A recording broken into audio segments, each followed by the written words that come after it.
So I want to answer the question, why Donald Trump is dealing with the 14th Amendment. Why did he sign an executive order knowing that he doesn't have the power to override the 14th Amendment? I think I know his agenda, and I'd like to explain it to you right now. I'm known as Professor Toto because I love to teach the beauty of the United States Constitution and the Republic and all the intricacies thereof. Let me explain to you.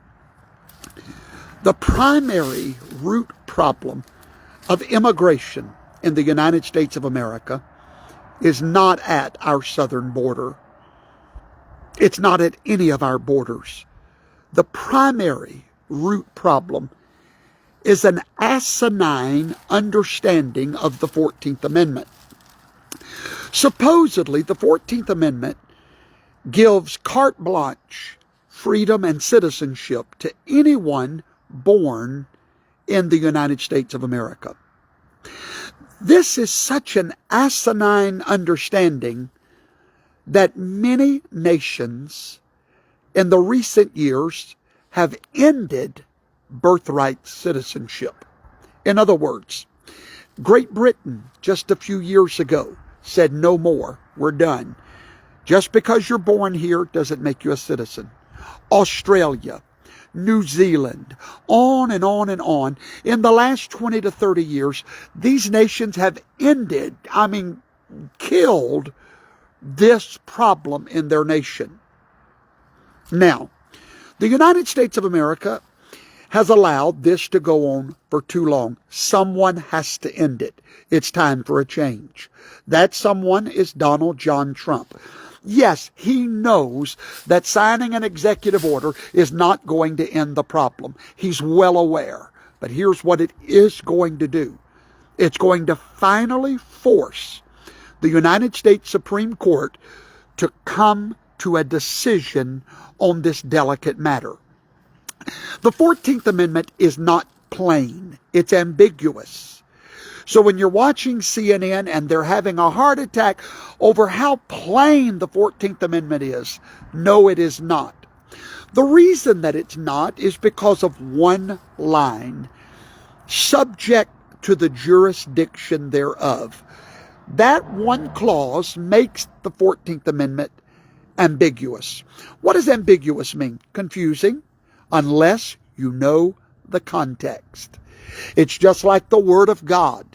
The Word of God can be confusing unless you know the context and the times that it was written.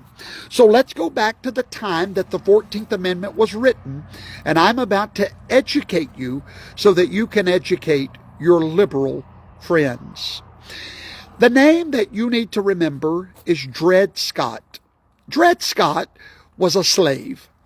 He was from the slave state of Missouri, where slavery was legal. Well, his master brought him to Illinois, and then they went to Wisconsin. Both states were free states, and he got his freedom in those states. Well, eventually his master moved back to Missouri, and all of a sudden this free man is a slave all over again. So what does he do? He files a lawsuit called Dred Scott versus Sanford. In that decision, the Supreme Court said Dred Scott did not have the right to bring the lawsuit. They didn't say that his merits were bad, but he was not a citizen of the United States. Why? Because slaves were property of the United States. They were under or subject to the jurisdiction of the United States, but they were not citizens. So this caused such an upheaval in our nation that suddenly the 14th Amendment was created in response to that travesty of justice. Now, the 14th Amendment was written with no one else in mind but the slaves. Dred Scott. They wanted to make sure that anyone subject to the jurisdiction of the United States of America were citizens at their birth. Voila, the 14th Amendment.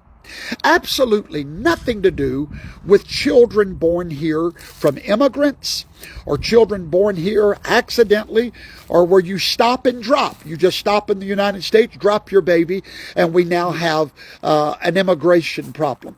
And then all of a sudden, all of their family is now able to come over because they're citizens. There is only one solution. Donald Trump is forcing the issue. He is going to make this go to the Supreme Court. Now, what will happen at the Supreme Court? I'm glad you asked. The Supreme Court is currently resided over by very conservative judges. Many of them are originalist. What is an originalist judge?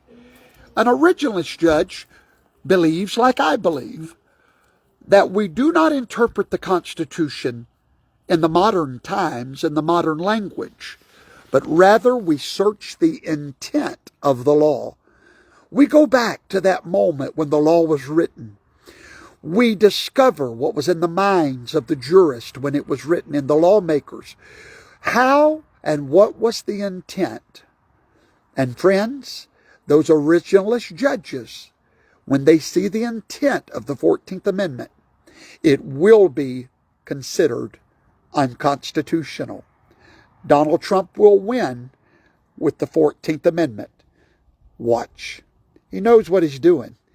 Thank you. Have a great day.